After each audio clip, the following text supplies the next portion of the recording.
yang lalu diceritakan, Ki Parangpungkur bersama dengan Raden Setakeling, Dampu Awuk dan Sariti yang baru saja tiba terlibat dalam pertempuran dengan sepasukan prajurit Galuh di bawah pimpinan seorang perwira yang bernama Lembu Peteng.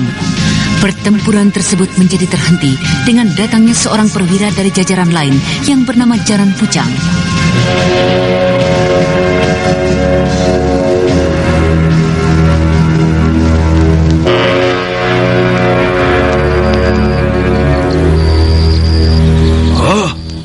Apa maksudmu menghentikan pertempuran ini, Adi Jaran Pucang?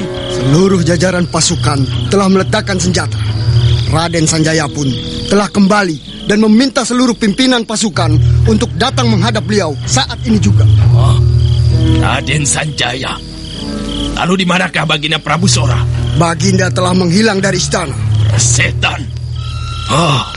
Aku tidak akan menghadap Raden Sanjaya. Kau dan juga kawan lainnya adalah pengkhianat. Aku tidak akan menyerah. Raden Sanjaya telah menguasai istana. Iya. Agaknya kepandaian anak muda itu sudah tidak tertandingi lagi. Hanya dengan Adisaka ia maju dan merebut takhta. Lihatlah itu. Sebentar lagi tentu pertempuran dua pasukan Galuh akan pecah. Kakang Lembu Peteng, sadarilah, suasana saat ini adalah bukan milik Baginda Prabu Sora. Marilah kita menghadap Raden Sanjaya. Tidak ada gunanya kita menentang beliau. Pengkhianat Jarang Pucang.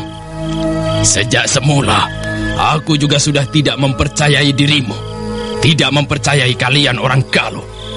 Akan tetapi, karena kepandaianmu menjilat, Baginda Prabu Sora mempercayaimu dan mengangkatmu menjadi salah seorang pemimpin pasukan. Kini terbukti dengan hadirnya ahli waris Prabu Sana. Kau kembali membelot Prabu Sora. Ku cincang kau. Ayo, serang dan bunuh Jaran Pucang dan para pengikutnya.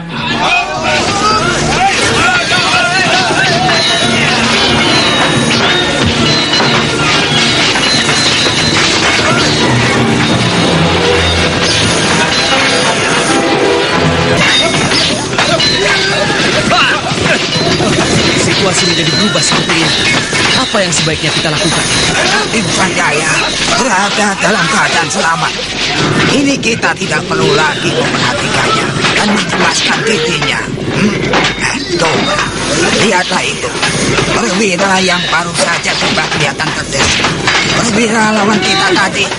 Ini adalah seorang pemberontak, seorang calon pengacau. Kita harus menyelamatkan perwira yang baru saja datang itu. Ayo. Biarlah saya yang mengurusnya, Kek. Tidak, Kakang harus mengalah padaku. Aku baru saja tiba dan belum lagi berkeringat. Berhenti!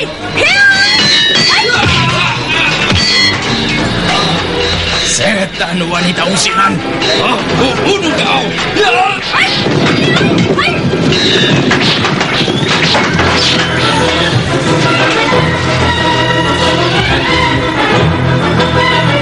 Lembu Peteng mengamuk, menyerang Sariti dengan membabi buta. Pedangnya berkelebat deras dan ganas siap membelah tubuh Sariti. Akan tetapi gadis manis murid dari Ki Parangpungkur melayani serangan-serangan Lembu Peteng dengan tenang. Tongkatnya diputar rapat, membentengi tubuhnya, sambil sesekali bagaikan ular menjulur menggebuk pundak dan bagian pinggang lawannya.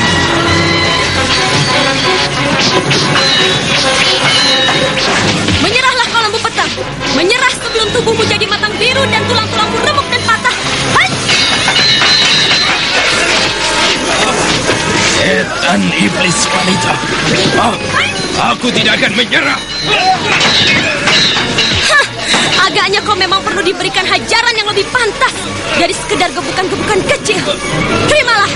Hai!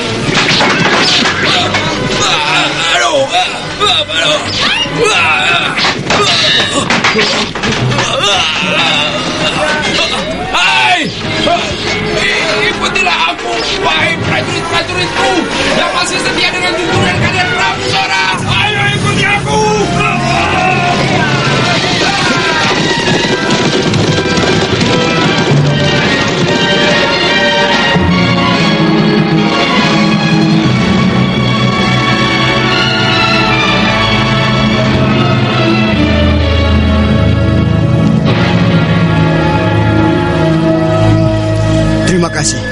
Nona pastilah Sariti dari perkumpulan pengemis tongkat merah. Terima kasih atas pertolongan Nona. Iya, benar. Apakah benar Raden Sanjaya telah berada di dalam istana Galuh? Benar, Nona. Baginda Prabu Sora telah meninggalkan istana bersama dengan Resi Amista dan beberapa pengikutnya yang lain. Bagaimana, Kek? Kakang Seta? Kita ke istana menghadap Raden Sanjaya. Iya. Aku juga merasa penasaran dengan kisah pertempuran mereka di istana Galuh. Ayolah.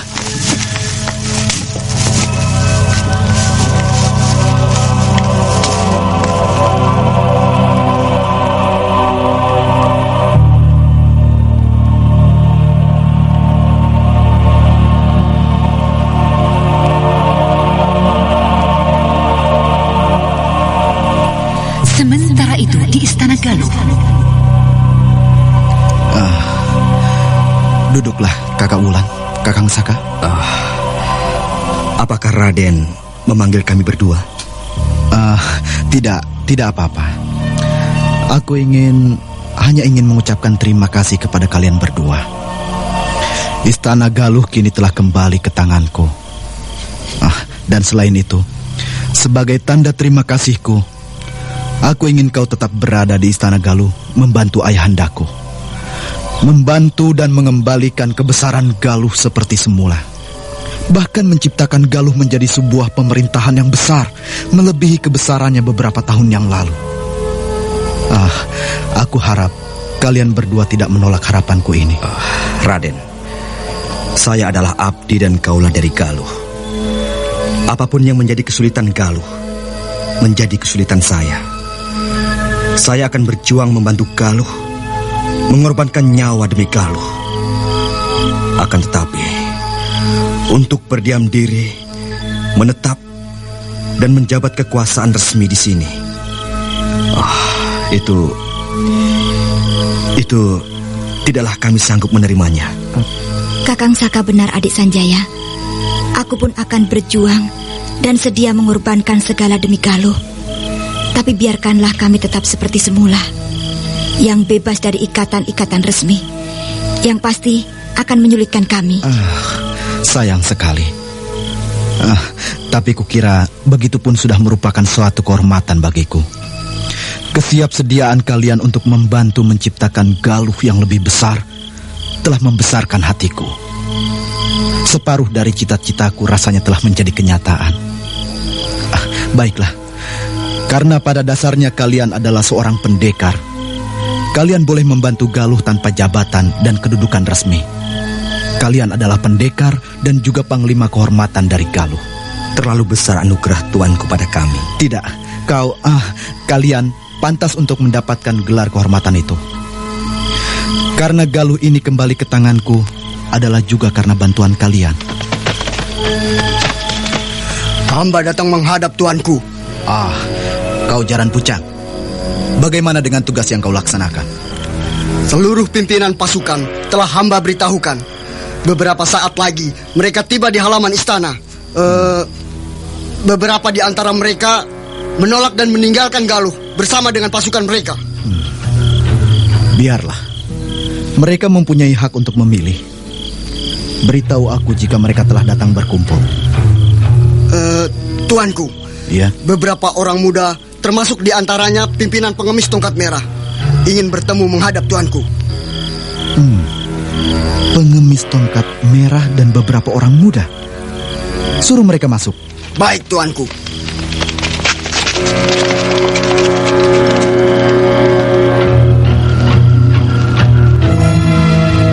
Ki Parangpungkur. Tentu Sariti ada bersama mereka. Lalu siapa lagi yang bersama mereka? Kita tunggu saja. Nah, itu mereka datang. Kakang Seta, Adik Awuk, dan Sariti Adik Wulan.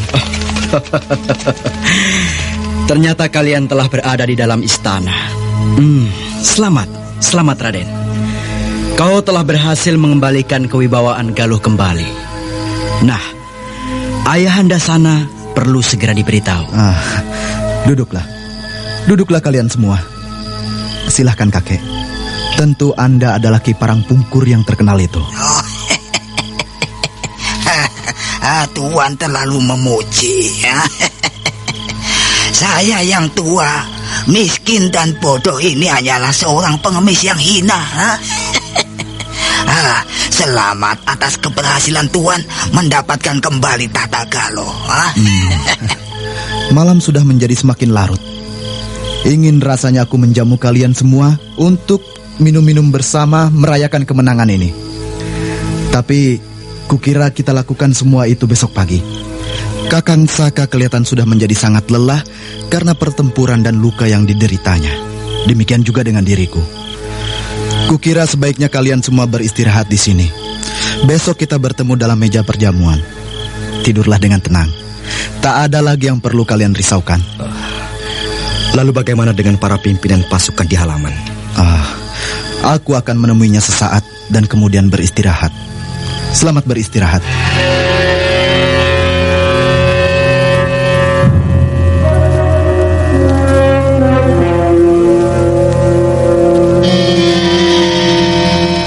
Kemudian Raden Sanjaya menemui pimpinan pasukan di halaman istana. Antingulan dan Raden Sakapalwaguna mendampinginya. Setelah beberapa saat memberikan instruksi dan pengarahan, Raden Sanjaya beristirahat.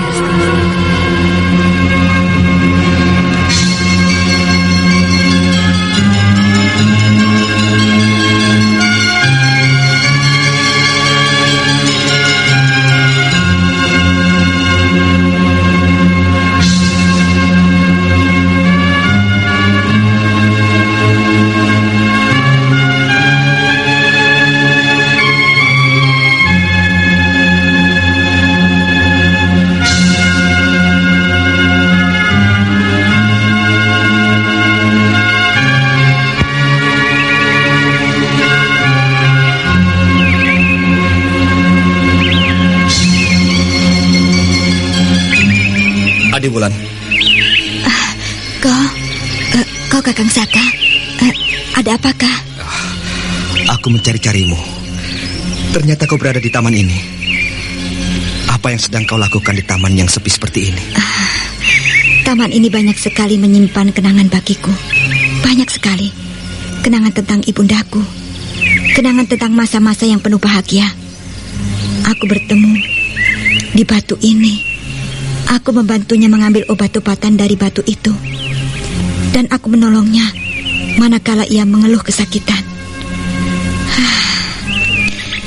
Saat itu aku belum mengenalnya. Tapi getaran-getaran di dalam dadaku ini begitu keras manakala aku melihat dan memperhatikan wajahnya yang tertekan oleh penderitaan yang berkepanjangan. Di taman ini juga aku teringat dengan Nimas Kayuwangi yang demikian baik padaku. Aku telah banyak membuatnya kecewa. Aku telah mempermainkannya. Tapi semua itu adalah permainan dari takdir yang aneh. Menyedihkan, tapi juga menggelikan. Adiwulan. Iya, ada apa Kakang? Ada apa Kakang mencariku? Adiwulan. Ada apa Kakang? Aku rindu sekali denganmu, Adiwulan. Sudah lebih dari 6 bulan kita tidak bertemu. Dan dalam 3 tahun terakhir ini kita jarang sekali bertemu. Aku kira kau ingin mengatakan bahwa kau telah sanggup untuk mengalahkan aku. Kau telah berhasil menguasai ilmu yang tinggi. Bukankah begitu? Adiwulan, aku mencintaimu dengan sepenuh hati. Aku harap kau mau mengerti akan cintaku ini. Masih harus dibuktikan lagi, Kakang. Apakah kau berkata benar? Apakah kau mencintai diriku? Ataukah karena saat ini sudah tidak ada lagi gadis di hatimu? Wulan. Lalu bagaimanakah jika tiba-tiba hadir lagi seorang gadis yang cantik, yang menarik hatimu? Apakah kau masih tetap akan memperhatikan diriku? Kakang, aku masih ragu denganmu. Apakah sikapmu benar-benar sungguh, ataukah karena sikap seorang petualangan cinta yang penasaran karena mendapat tantangan? Wulan.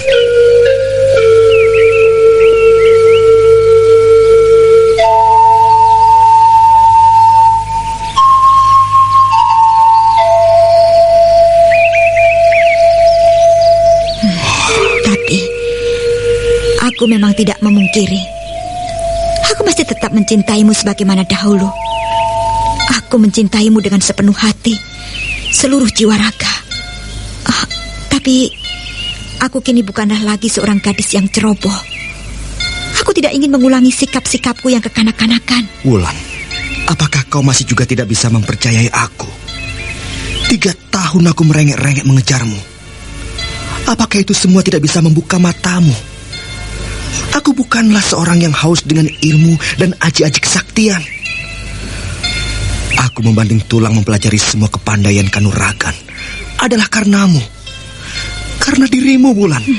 Baiklah, kita kembali saja pada perjanjian kita. Aku tidak akan menarik kata-kataku.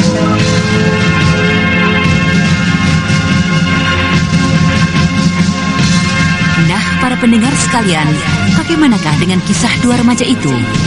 Apakah Raden Sakapalwaguna akan dapat memenuhi syarat pertama yang diberikan oleh Anting Wulan, yaitu mengalahkan dirinya? Untuk